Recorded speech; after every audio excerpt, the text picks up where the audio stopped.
Hey guys, we're back. How you doing today?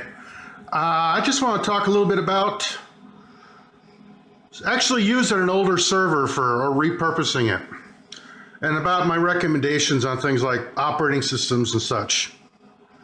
Now, in a little earlier video, I talked about getting all the information and getting things like the driver disks and all that. Make sure you have all that stuff, because as the older the hardware gets, especially server hardware, it's never easy, but the older it gets, the harder it's going to be to find supporting software, documentation, stuff like that. So get everything you can when you buy a new server, or not a new, well, you're going to want a new server, when you get one of these older servers.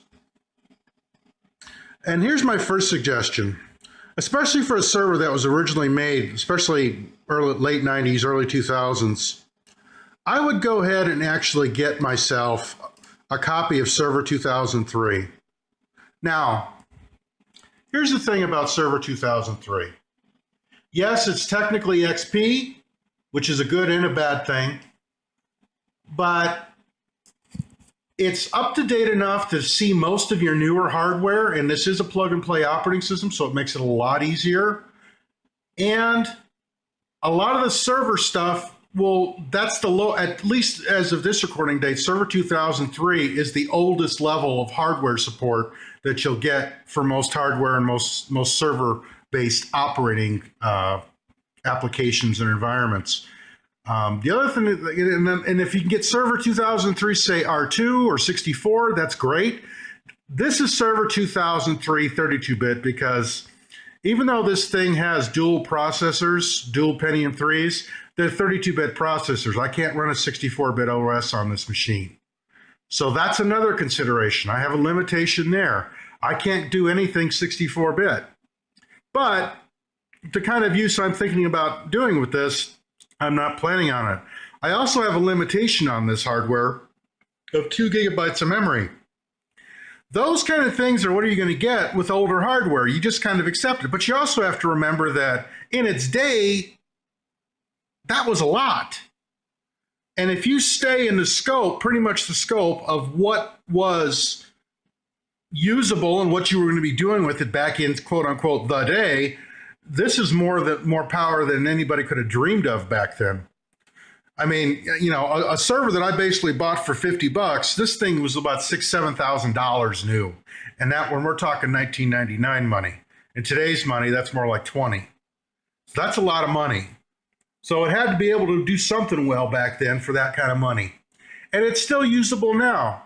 Now, ultimately, I'll be honest with you, this is the IT Mostly channel, so this is IT-based IT-focused subjects, but my plan is to basically repurpose this thing into kind of a retro ultimate gaming machine. And to that end, I've got new hardware planned and stuff like that, that this board allows me to do just enough upgrades to make it usable. 2 gig of RAM is more than, you know, anyone should need.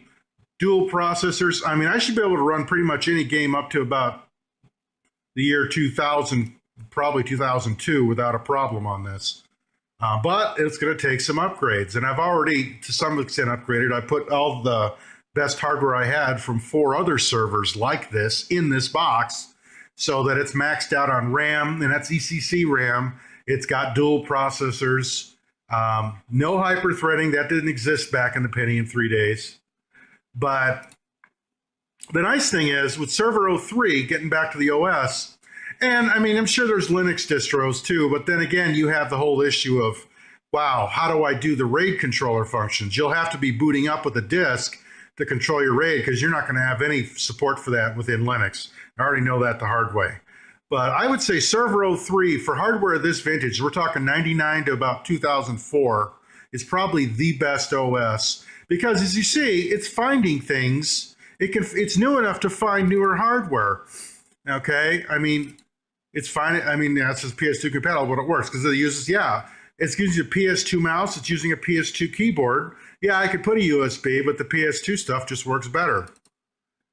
It's not going to read the EDID of monitors, anything like that. Let's see, it does know it has a Pentium 3. It does know what kind of RAID adapters it has. Let's see. Yeah, there's nothing audio in there. There shouldn't be any audio.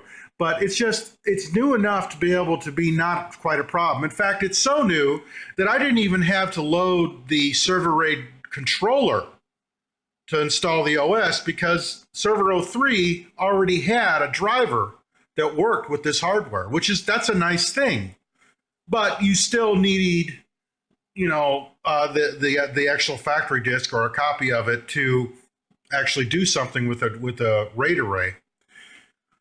But anyway, let me give you a look here. And actually inside install CPU ID. And, the thing is, CPU ID really was never meant for this level of OS, but it works. And you see, this is a Pentium 3E Coppermine CPU, slot 1. And you see, I think this is a 180 nanometer process, so it's a pretty big CPU. You've got two processors, 1 and 2, both the same, 700 megahertz, 100 megahertz bus speed. This stuff sounds terrible in today's terminology, but this was the stuff back then. And there you go. You've got the cache specs. See the board, IBM 55000 chipset server works, and there's the board. You see there's the date of the BIOS, 2001. There's the memory, serial presence will never work. Graphics, S3 Trio 64 V2. You see why we're going to be doing an upgrade.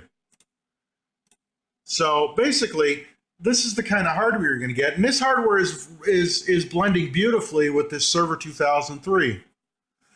Now, the downsides of using an older OS like this is there is no security patches, no support, so I wouldn't put this thing anywhere near the internet. You're not going to get a lot of updates. There's a lot of stuff that the software that, is made for 64-bit now, that's a normal thing, is just plain not going to run on this. So some considerations there. But as far as my recommendation, we're going to be using Server 03 and doing some things with it. And the fact that I have supporting software that works with this works real well. Now, you could do Linux or that if you wanted to, but again, remember, you've got to be able to set stuff up and access stuff like RAID controllers and that your Linux distro may not be able to deal with. Servers are a little bit different animal. They're not quite like a PC, even though they are. They're a PC on steroids, but they do things a little differently. And in a future video, I'll actually show you one of the boards, the actual board, because I have another server I got to take apart, and it has the same board as this. So I'll show you how different it is. Anyway, that's all we're going to talk about on this today, so we'll see you. Thanks for stopping by.